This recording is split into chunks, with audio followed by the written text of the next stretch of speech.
Hello guys, welcome to my YouTube channel. I am Maria Mgini. Kindly subscribe, share and like. And if you have not subscribe, kindly do so.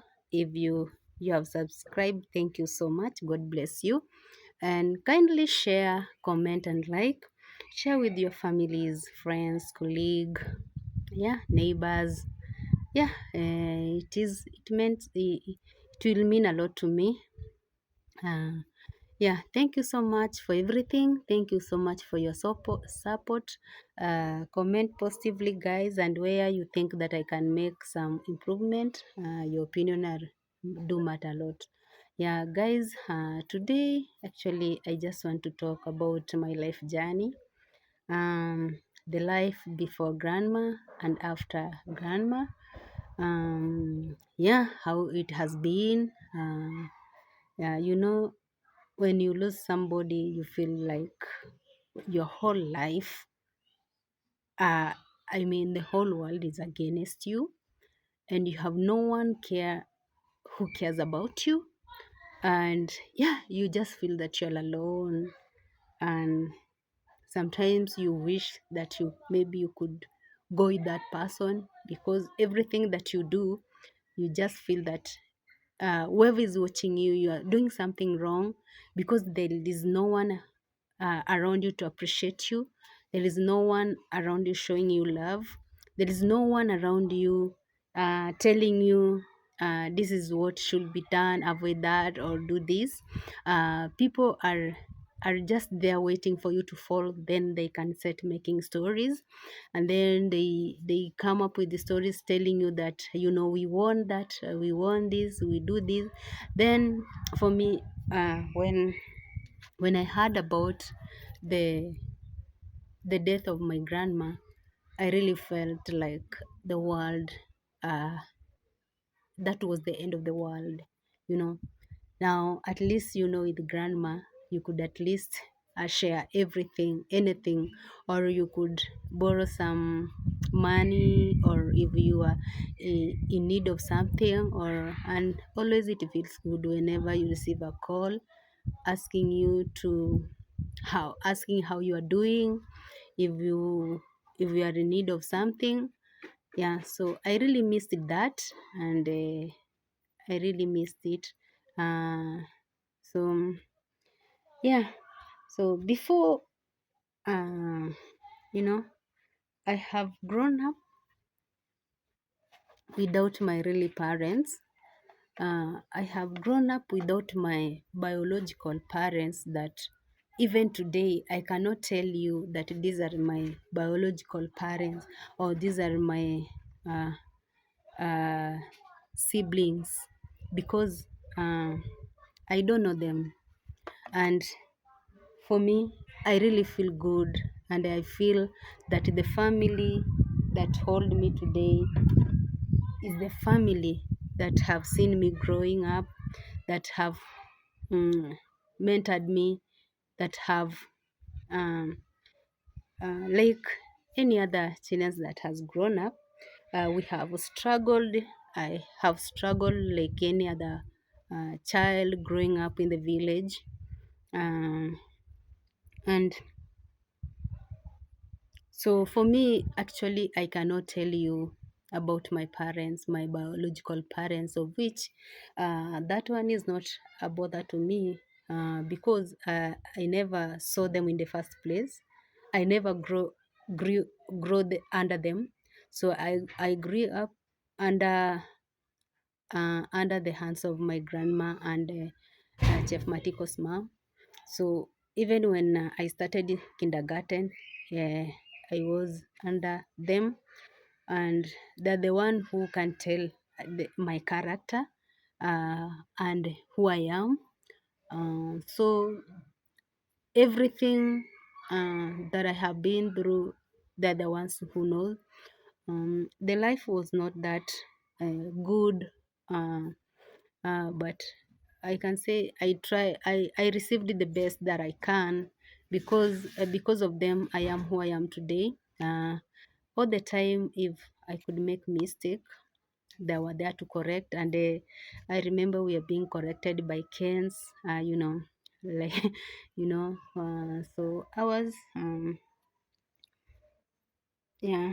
So I really thank Chef Matiko's mom for playing a very big role, seeing me growing up, and uh, my grandma, my late grandma, who really discovered me, and wherever he gotten me from, I really, I don't know where I could be today. I don't know if I could be speaking the way I'm speaking today, because I don't think I could had a chance even to join school, learn how to count, write my name, or speak a word in English. I really don't know. I really don't know. That is the thing that when I go to bed, I say, Grandma, wherever you are sleeping, wherever you are with angels, remember you played a very big role in my life. You really played a very big role in my life, and uh, Chef Matiko's mom, thank you so much for always correcting me. When you are kids, when you are being corrected, you are always bitter, angry, But for me, those correction made who I am today. Um, yeah. So when I was growing up, we had one cow and few goats, like two of them. So Chef Matiko's mom ensures that every morning each one of us had a duty of taking outside the cow or the goat, and in the evening after school we could take the cow out to graze. There is a place that we use it to go and graze every day. Everyone has a duty, but during evening hours we could all of us accompany the ones who is on the duty, to do that, because tomorrow there we could have a play group, we could play together. That is after cleaning the utensils, and sweeping the house, because you have to leave the house clean. You have to use it to you have to leave the plates clean. So each and everything could be, you have to do it before you go out. So that was how life was. And yeah. So we had a group of people, that we could grow up to, that we were together, and we did all sorts of games. That's after school and on weekends. So for me, I can say that uh, no matter how difficult life was, but I'm grateful that I fall into safer hands and very important hands, that nurtured me to who I am today. So it was kind of a struggle when growing up. Hmm, it was kind of a struggle. It was really a struggle, because sometimes even we could go to bed without food. Yeah, sometimes we could go to bed without food, and we used to walk to school barefooted. Yeah, we used it, but that one, I think it was a challenge that made us strong. After that, so my schooling was that good, because uh, grandma tried to keep me in school all the time, because there is no day I was chased away, because to come home to collect school fees or fee exams. So she always paid in time. Like sometimes I really wished that I could accompany other kids when coming home, because I could be left like few of us in school, and there was no learning until we wait the class to be full.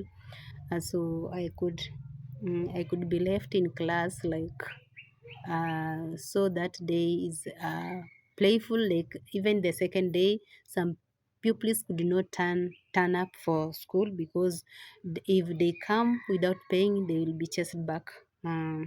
They will be chased back home. Yeah. So that's the kind of life that the what she ensured that I don't lack was school fees here and exam money. So she was very committed to my education.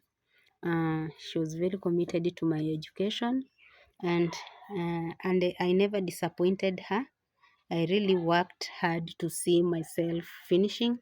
Like when we were growing up, some many classmates that we were schooling with, they were getting a lot of them became pregnant along the way. Like I remember in class 8, when I was doing class 8, four girls of them, they were having babies and they had to do exams with babies, and we were around four of us that didn't have babies. Yeah, so yeah, and that is the respect we had. Always you know, they always encouraged me to work hard. Chef Matiko's mom encouraged me to work hard, and all the people around, they really encouraged me to work hard, and I took advantage of, because I had a dream. I had a dream of achieving a lot in life, and that's why I took education very importantly. And it is really hard. Unfortunately, I didn't join high school in time because of poverty, or because my grandma was not able to do it, or Chef Matiko's mom was not able to pay my education, because even my brothers were struggling during that time. So I had my education ended. My education ended after I did class 8. So I had a very good marks for joining high school, and I really remember how I struggled to apply for bursaries, and yeah, but everything did not turn up well.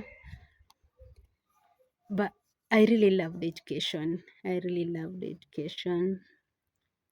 Unfortunately, it never went well during that time. And I never gave up. For me, I never gave up. And I promised my grandma that one day I will have to finish my, I will join high school no matter what. Um, so I had to move to the city. I had to move to the city because I knew by staying in the village, I will I will get married or become pregnant, because the young boys took advantage of the girls, especially when it comes to sanitary pads. So when it comes to sanitary pads, so they really take that advantage. So for me, so to avoid that, I had to move to the city to go and look for something to do to raise money and go to school. So I moved to the city and look and uh, I looked for house house girl work, and I managed to secure one in Ngara, uh, in so and the first salary was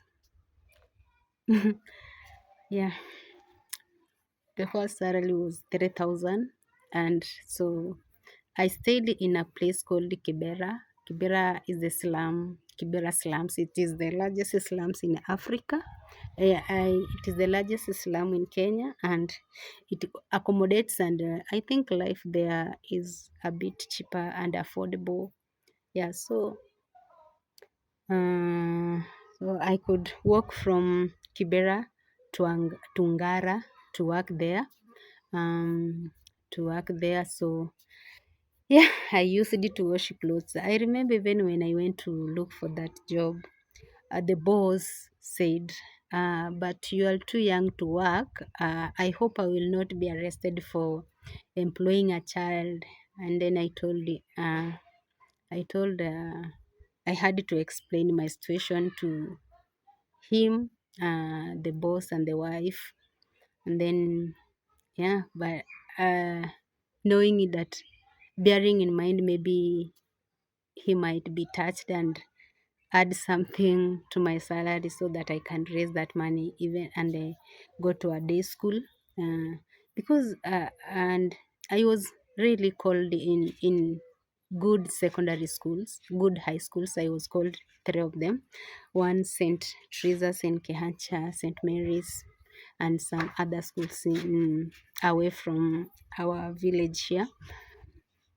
So I continued because I knew what I wanted. So I really avoided. So during that time, wake up at um, I could wake up at 4:30 in the morning, start walking to Ngara, and then I could arrive at Ngara at around 7:30, and then I rest for 30 minutes, and then I was starting working at 8 a.m. So I could have a 30 minutes rest, then I start working. Uh, the the boss was providing lunch of, some days, and sometimes days it was only tea. And yeah, so my work was about cleaning the house, washing the clothes, and ironing them. And there were really a lot of clothes. Like every day I had to wash, every day I had to iron, every day I could find a lot of utensils. Like, I don't know, I still remember that.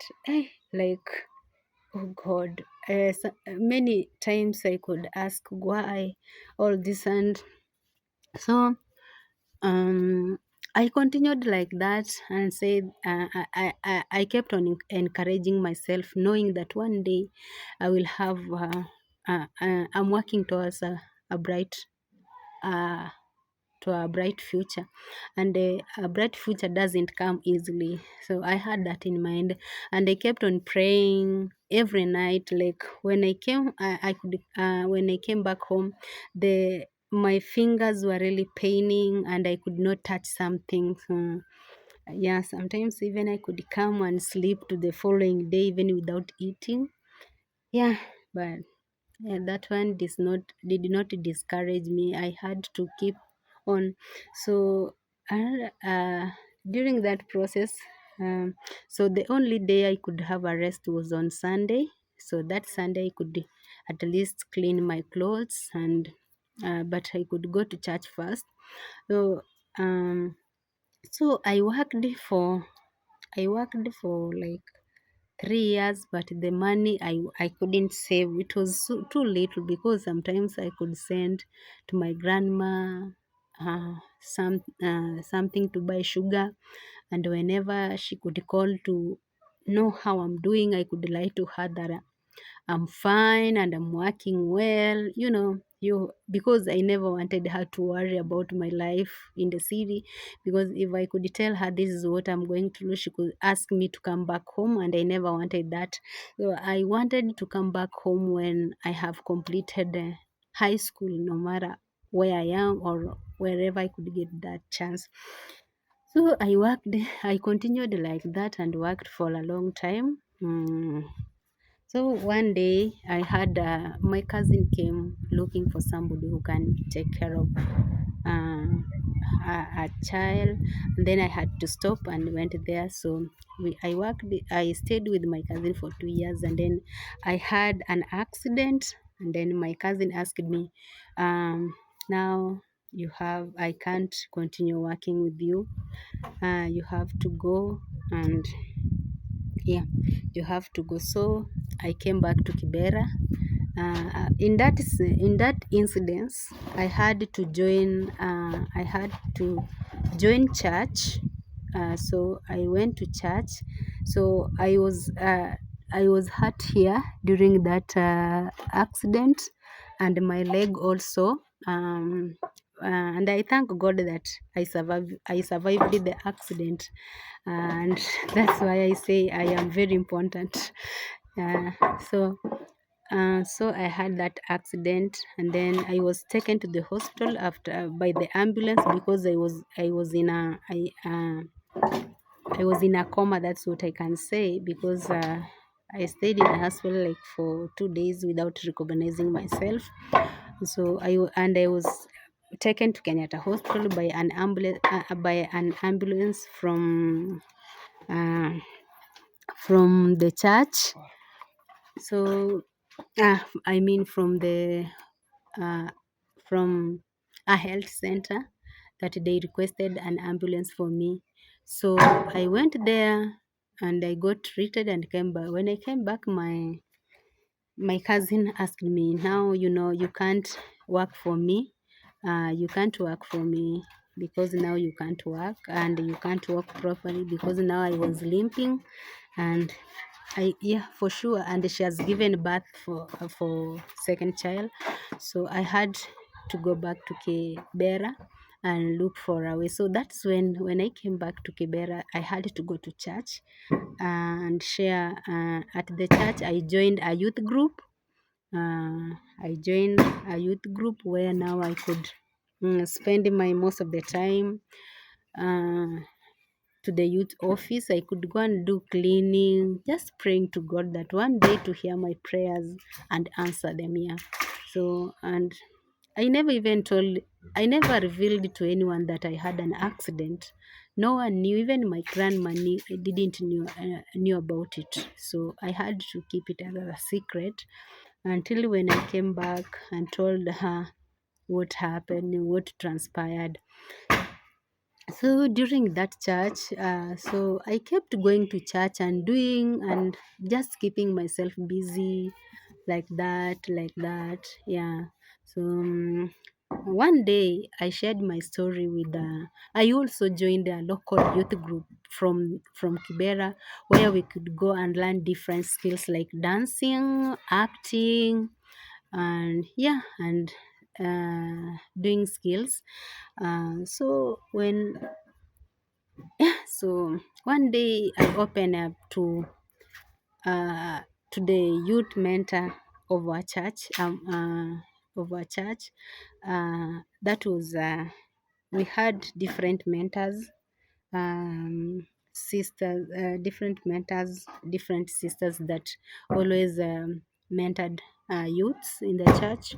So one day there was this scholarship that came in the church, and then yeah, so when that opportunity came, a sister called me and told me, you know what, Maria, there is this scholarship that has come, and it is from Strathmore University, and you have been a very active youth members in the church, and you are the perfect person to join to have the scholarship. And then I asked, what kind of scholarship? She told me she told me that anything you want to learn, you want to study, then you are free, whatever you choose. So I didn't know how to tell sister that uh, I'm, I'm a class 8 leaver, because they believed so much in me. So yeah, I don't know. So then I told the sister, can I see you? Then sister told me, yeah, I will be coming to church in the afternoon. Make sure that you are there so that we can talk. So when I went to church, sister was not there, so I waited for her to come. So after coming, after coming, so we chatted for a long time, like 2 hours. Then she was surprised, and then she told me, then um, that's who I am. So I try to stay strong. I, s- I, yeah, I stay, I, Yeah, so I keep myself strong because I don't have to shed tears all the time or share every my problem to everyone. So even the youths never knew my story because um in every discussion I was in discussing and sharing whatever the discussion was and giving my opinion. That's why they believe. Even the sister herself never believed that I was a class 8 leaver. So she asked me if I would like to go back to school, and I was like, me go back to school, remembering that how long I have stayed outside.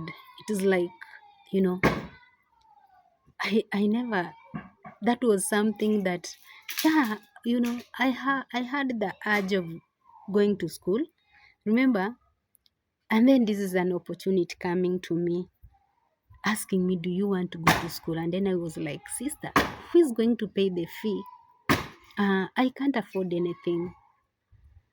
Um, you know, I'm poor. My grandma can't afford, my mom can't afford it. So how am I going to do it? She asked me again, would you like to go back to school? Uh, she, uh, uh, yeah, I remember she asked me for 3 times asking me if I would like to go back to school. First, she asked me if I have a kid. I said no. Then she said, why don't you want to go back to school so that you can make your future to be bright, because you never know what the future hold for you. And maybe this is the time that God is decided to give you this opportunity of going back to school. And then I was like, how are the student going to take me? They are going to take me, they are going to see me as an old lady joining them. Maybe others who are going to see as their teacher. And then after staying out, it was like, no. So I was wondering what is going to happen really. So I told her, sister, can you give me time to think about it, so that I can decide, I can make a wise decision. And for sure, uh, she gave me that time. So I went and shared with my friends, two of them, and then they told me, what are you waiting for? What are you waiting for? What are you waiting for? That is an opportunity, and opportunity comes once. So I took the chance and start looking for. So I didn't even know which school I was going. My worry was, will the school accept me? Will the school accept? Uh, because staying outside for a long time, uh, uh, is, and then you decided to go back to school, and then so I didn't saw it coming or making sense. But after sharing with my friends, then yeah, they told me. So I had to call sister and told her that yes, I would go. I would love to join high school so that I can see what life hold me. And since it has been my dream to join high school and give the news to my grandma that I have achieved it. So I gave her an answer. Then she told me, you know what? I will call the school principal where you are going, and we arrange for your joining. So yeah, I start now preparing without even telling anyone about it. The only thing I did, I had some. The sister gave me some few money to, like a pocket money she was giving me. So I went and bought some few personal things like soap, toothbrush, brush, yeah, innerwears and all that. So I started to look for a, a box where to keep things. So later on, the sister called me, telling me what I should be what I should have before going there. So I borrowed a box, and repainted it. After repainting, it looked new, and yeah, so I kept there. There was a woman friend that has been who was there for me. I went and told her. Then she's the one. In fact, she's the one who gave me the box. The box was for her child that has completed Form 4. So I asked for a box, and then a box, a dictionary, kamusi, a set, all those were his for uh, were his. So she gave them to me to use. Actually, that woman is the one who came and accompanied me to school.